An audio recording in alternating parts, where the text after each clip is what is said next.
Hello! Alright, today I'm going to show you a 1.8 pan car, two-wheel drive, which is the GTdue electric version from WRC. So I'm using a very beat up FRA body. I think it splits, I'm not sure, it's such a long time ago that I bought this body.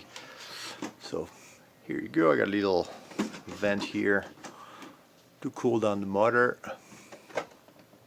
Oh no, it is WRC. Okay, that's a WRC body. So here you go. And here's the chassis. So that is a chassis that I think it's a bit old. They have a new version now called 1.4. I bought this a few years back and it was already out of print, so I'm not sure the age of that body, but this is a classic chassis, which is flat pan, no rear suspension, and a swinging front end with no springs in it at all. I have a damper here. It's supposed to be a link, but it just, the chassis can flex a little bit. And so, what to say about this car? It's a really fantastic car to drive.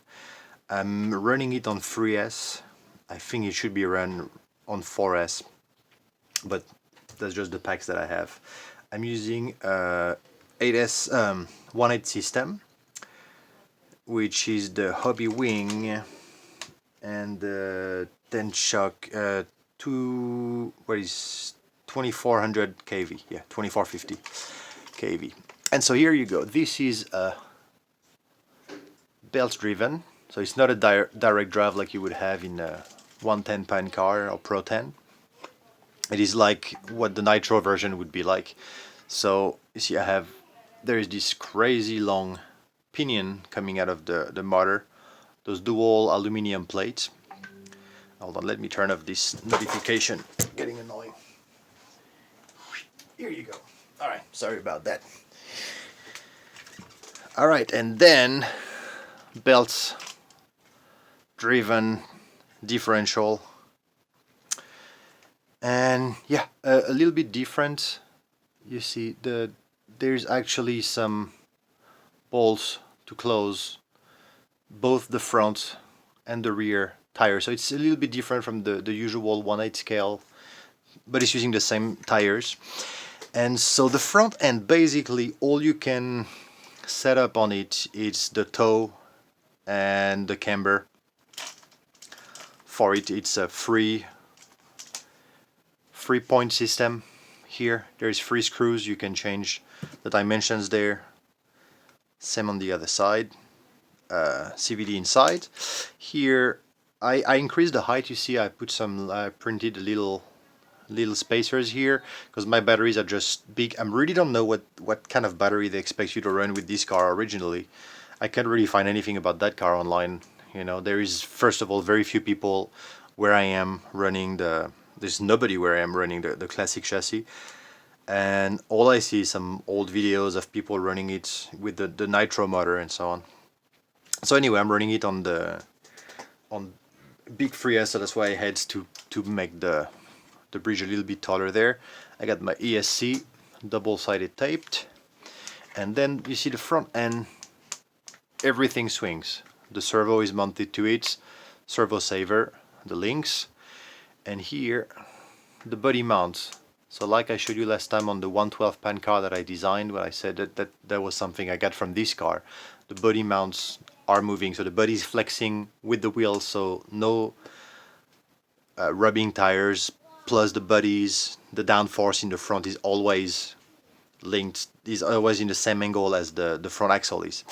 And so yeah, the other thing you can set up on that car, so the same, you get those ball screws that you can change the angle, the camber of the wheel, and then you can change the caster. With this, you loosen, you see you have a couple of lines here, and so you can change the caster of that. And I set it up the way it was in the manual. and it's just great. Like, this is a car that I just put on the track and drive, and it drives itself. It requires a okay track because it's really stiff, but it's really heavy as well.